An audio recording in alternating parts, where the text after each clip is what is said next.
విద్యాబుద్ధులు నేర్పుతానంటూ private school పెట్టిన principal వక్రబుద్ధి బయటపడింది. విద్యార్థినులతో పాటు మహిళా టీచర్లను కోరిక తీర్చాలంటూ వేధించేవాడు ఈ కామాంధుడు. వయసు భేదం మర్చిపోయి కామంతో కళ్లు మూసుకుపోయి ప్రవర్తించేవాడు. ఇతని ఆగడాలు శృతిమించిపోయాయి. నిలదీసేందుకు వచ్చిన వారికి చిక్కడు దొరకడు. ఈసారి బాధితులకు కోపం వచ్చింది. వాళ్ళేం చేశారో మీరే చూడండి.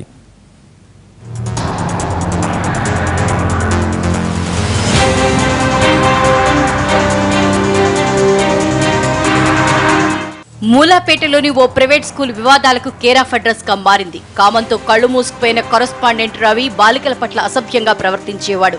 లైంగిక వేధింపులకు పాల్పడేవాడు. డబుల్ మీనింగ్ డైలాగులతో మీద చేతులు వేసేవాడు.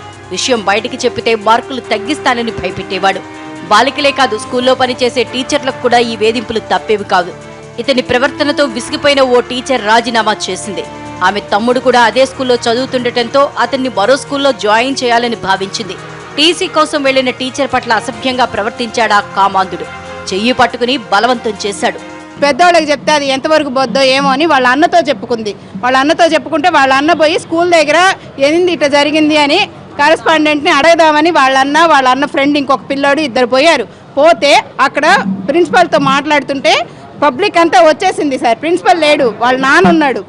పబ్లిక్ అంతా వచ్చేసింది. పబ్లిక్ అంతా రావడంతో ఏం జరిగిందంటే పిల్ల మీద హరాస్మెంట్ అనేసరికి పబ్లిక్ అంతా కోపోద్రేక్తులయ్యారు. పబ్లిక్ కొట్టారు సార్.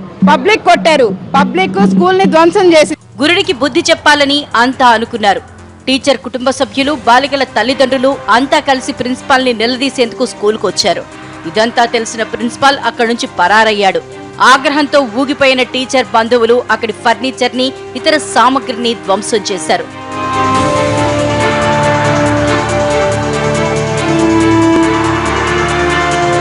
స్కూల్ దగ్గర గొడవ జరుగుతోందన్న సమాచారం తెలుసుకున్న పోలీసులు హుటాహుటిన అక్కడికి వచ్చారు. గొడవ చేస్తున్న టీచర్ కుటుంబ సభ్యులను అదుపులోకి తీసుకున్నారు. విద్యార్థులను, టీచర్లను లైంగికంగా వేధిస్తున్న ప్రిన్సిపాల్ ని వదిలేసి తమ బంధువుల్ని అరెస్ట్ చేయడం ఏంటని నిలదీస్తోంది బాధితురాలు. చాలా అరాచకాలకి దారుణం అయ్యాడు సార్. అతను ఏంటంటే, నేను మా తమ్ముడు ఉన్నాడు, స్కూల్లో చదువుతున్నాడు. అతను ఫస్ట్ క్లాస్ టీసీ తేడానికి వెళ్ళాను సార్.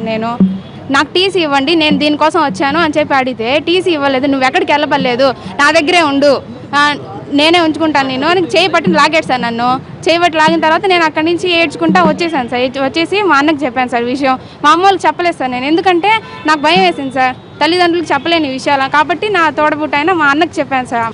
బాధితులు, స్కూల్ సిబ్బంది చేస్తున్న ఆరోపణలు, ప్రత్యారోపణలు ఎలా ఉన్నా ఈ ప్రభావం విద్యార్థులపై పడుతోంది.